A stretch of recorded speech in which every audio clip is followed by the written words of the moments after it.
بسم اللہ الرحمن الرحیم۔ السلام علیکم۔ Welcome to Islam learning. آج کی جو ٹاپک ہے وہ ہے مباشرت سے فراغت کے بعد کا عمل۔ انشاءاللہ اس کے اوپر آج تفصیل سے بات کریں گے۔ شروع کرنے سے پہلے ایک چھوٹی سی ریکویسٹ کرتا ہوں، اگر چینل پر نئے ہو اور سبسکرائب نہیں کیا تو برائے مہربانی چینل کو سبسکرائب کرے اور ساتھ والی بیل بٹن بھی دبائے تاکہ ہر نئے آنے والی ویڈیو کی اپڈیٹ آپ کو ملتے رہے۔ صاحب شجرۃ الاسلام نے لکھا ہے کہ صحبت سے فراغت کے بعد مرد عورت دونوں کو پیشاب کر لینا چاہیے، نہیں تو کسی لاعلاج مرض میں مبتلا ہو جائیں گے۔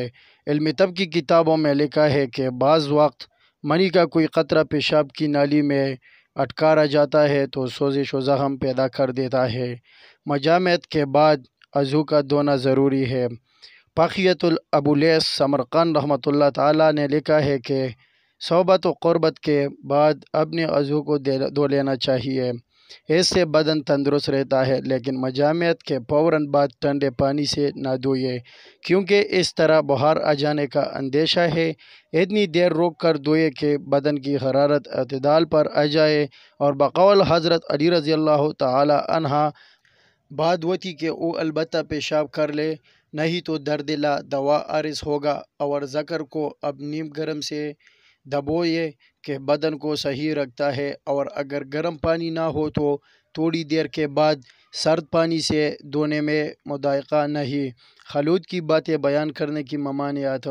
بالعموم میاں بیوی کی پہلی ملاقات یعنی شب عروسی کے باتیں دلہن اپنی سہیلیوں اور دلہا اپنے دوستوں کو بتاتے ہیں، مگر حضور صلی اللہ علیہ وسلم میاں بیوی کی خلوت کی باتیں دوست، احباب اور سہیلیوں سے بیان کرنے کو ناپسندیدہ قرار دیا ہے۔ ایسا کرنا بے شرمی کا جاہلانہ طریقہ ہے۔ بغیر غسل کے مجامعت نہ کرے۔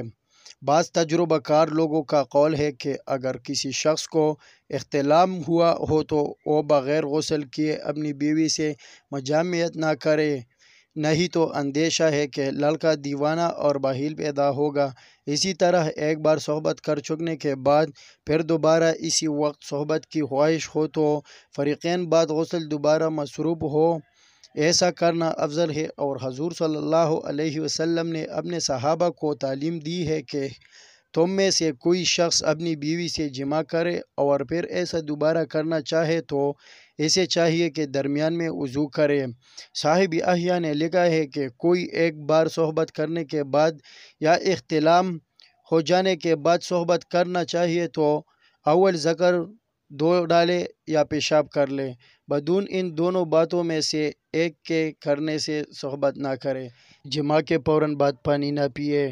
اتباع کی تحقیق ہے کہ مجامعت کے فوراً بعد پانی نہیں پینا چاہیے، ایسا کرنے سے تنفس یعنی دمہ کا مرض پیدا ہو جاتا ہے۔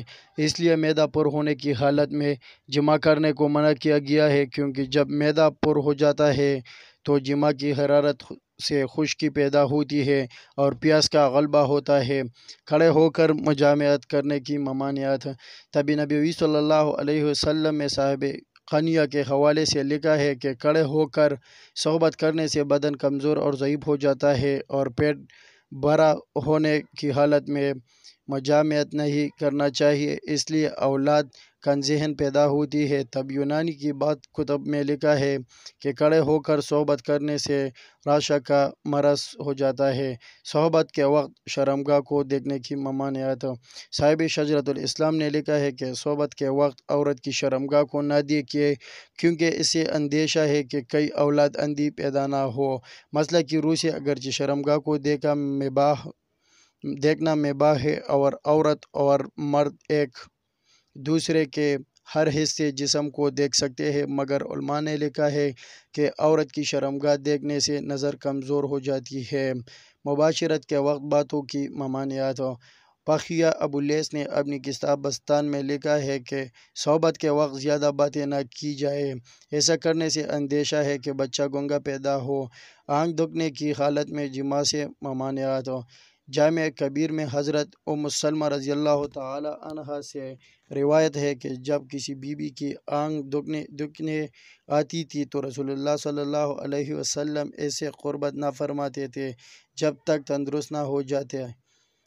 فائدہ، اس حدیث پاک سے یہ اشارہ ملتا ہے کہ اگر بیوی کسی دکھ بیماری میں مبتلا ہو تو اس کی صحت و رغبت کا اندازہ کیے بغیر صحبت کرنا مناسب نہ ہوگا، اور عقل سلیم کا تقاضا بھی یہی ہے کہ بیماری کی حالت میں جماع سے اجتناب کیا جائے، کیونکہ جذبات میں ہم آہنگی کے بغیر مباشرت کا لطف اس سرور حاصل نہیں ہوتا ہے۔ اللہ ہم سب کو اس پر عمل عطا فرمائے، اور جتنا بھی ہو سکے اس کو اپنے دوستوں کے ساتھ شیئر کرے، کیونکہ یہ صدقہ جاریہ ہے۔